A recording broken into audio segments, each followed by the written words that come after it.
देव आहे धर्ममूर्ती आणि संत आहेत ब्रह्ममूर्ती. जीव आहे कर्ममूर्ती.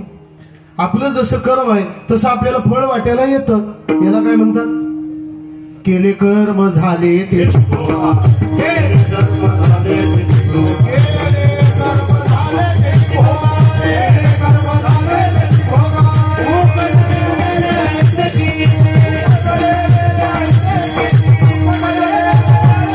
केले कर्म झाले ते भोगा.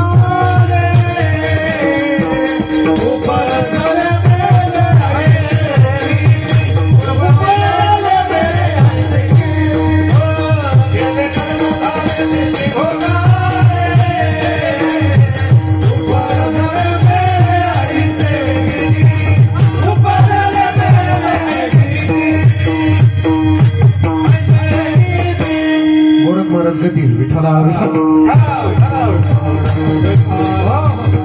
केले कर्म झाले त्याची भोग आले.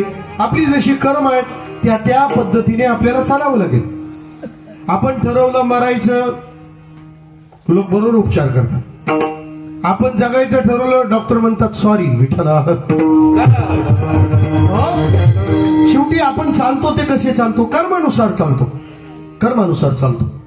कर्मानुसार चालतो. म्हणजे आता समजा तुम्हाला वाटलं की आता कीर्तन संपलं पाहिजे. संपू शकत नाही कीर्तन. का? जोपर्यंत तुमच्या प्रारब्धात जेवणाची वेळ होत नाही तोपर्यंत कीर्तन संपवायची मला बुद्धीच होणार नाही. नाही तर आपण वेळेत सोडणारे महाराज आहे विठ्ठला. जीव म्हटला की तो कर्ममूर्ती, देव म्हटला की तो धर्ममूर्ती. तो दुसरं काहीच बघत नाही. धर्माची तो मूर्ती, पाप पुण्य तुझे हाती. देव फक्त धर्म पाहतो. असं वाटत असेल लोकांना की देव आपल्याला वाचवतो. देव तुम्हाला वाचवत नाही. तुम्ही वाचवलेल्या परमार्थासाठी देव तुम्हाला वाचवतो. आपुल्या पाळीसी भक्तजना म्हणजे काय? तुम्ही भक्तजन आहात म्हणून देवाला तुम्ही आपले वाटता. जोपर्यंत आम्ही सेवा करतो तोपर्यंत आपली काळजी घेतो, त्यात वाद नाही. आपण सेवा सोडा. लोक काही म्हणतात, महाराज पावसाला कळतं का? तुला एकादशी कळते का? विठ्ठला. देव फक्त धर्म जाणतो. आणि संत मूर्तिमंत ब्रह्म, ब्रह्ममूर्ती संत जगी अवतरले. जगात अवतरले. अवतरण्याचे दोन प्रकार आहेत. एक अवतार आणि दुसरा आकार. दोन रूपाने संत आणि देव या जगात येतो. 100 वर्षापूर्वी श्री क्षेत्र शिर्डीमध्ये जगाच्या कल्याणाकरता साईबाबा आले. तो त्यांचा अवतार. आणि 6 वर्षापूर्वी नारायण गावात ते येऊन बसले. हा त्यांचा आकार. विठ्ठला.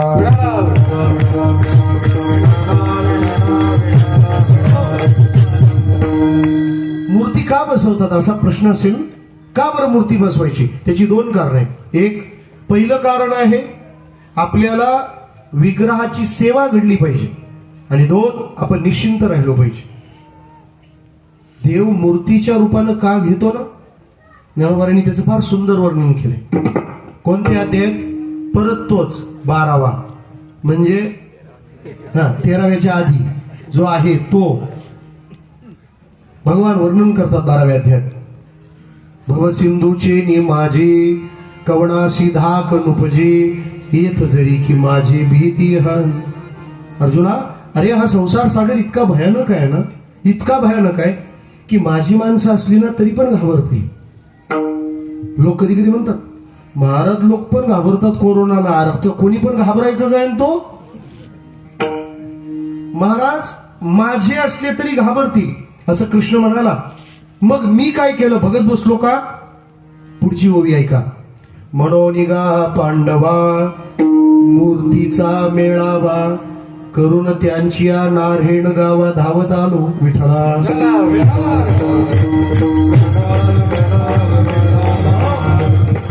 हे नारायण मी घातलंय त्याच्यात.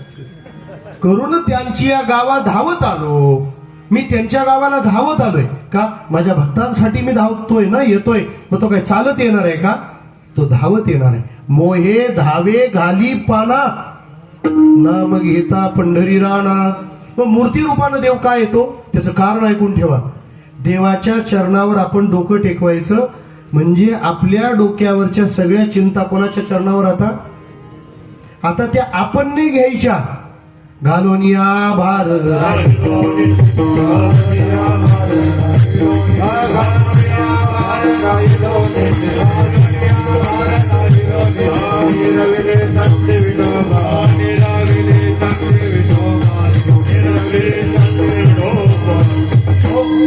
घालून या भार. तुम्ही देवाच्या चरणावर डोकं टेकवलं म्हणजे हे ओझं तिकडं. आमच्या भिवंडीला थोर संत झाले शांताराम भाऊ महाराज. त्यांच्याकडे टेन्शनवाली माणसं यायची.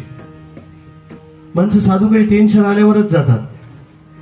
फार पैसा फार मस्त आहे ना, तोपर्यंत संत कीर्तन सप्ताह वगैरे दिसत नाही. तोपर्यंत उन्हात इकडे तिकडे होदडत राहतात. दुपारी 1 ते 3 विठ्ठला.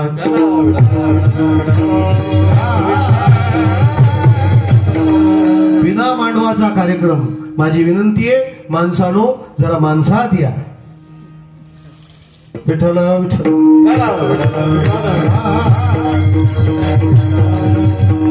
बैल बैलात राहतील, माणसं माणसात राहिली पाहिजेत. मला काय म्हणायचंय, अडचण आली आपत्ती आली मग ते भाऊरायांकडे जायचे. भाऊरायांकडे गेल्यानंतर भाऊराया कळवळून काय म्हणायचे माहिती, सकळ जीवाचा करी तो सांभाळ, तुझं मोकली ऐसे नाही. सगळ्यांना सांभाळतो ना, तो तुला सोडून देईल का, तो तुला टाकून देईल का, तो तुझी काळजी घेणार आहे, तो तुला सांभाळणार आहे. तू ती काळजी, तू ती चिंता करण्याचं काहीही कारण नाही. मला म्हणायचं तात्पर्य आणि इतकंच आहे की आपण जेव्हा तिथे मस्तक नत करतो तेव्हा ह्या सगळ्या चिंता तिथं आहे. मग आपण नाही आपल्या डोक्यावर ओझं घ्यायचं. आपण ओझं घेतलं तर आपण दमून जाणार. त्यांचं मामाचं गाव आहे बाजूला, ब्राह्मण करवले. आम्ही सुट्यांमध्ये यायचो. त्याच्यात गणपतीच्या सुटीला आल्यावर त्या गणपतीच्या दुसऱ्या दिवशी एक सण असतो. कोणता? इकडं नाही पण तिकडं तर कळलं, ऋषी पंचमी. सगळ्या मावश्या आलेल्या असायच्या आणि मग आम्हाला पोराला काम कोणती, दगडी जमा करायच्या. आम्ही पण वेडेपणा करायचो, वेडे होतो तेव्हा. माझी ऋषी पंचमीचा उपवास करणाऱ्या माता माऊल्यांना विनंती आहे, तुमचा उपवास तुम्ही जरूर करा, पण कुत्र्याला मारपीट करायची हा कुठला कायदा आहे? तुम्ही जर कुत्र्याला दगड मारत असाल तुमचा उपवासच फेल जाईल विठ्ठला.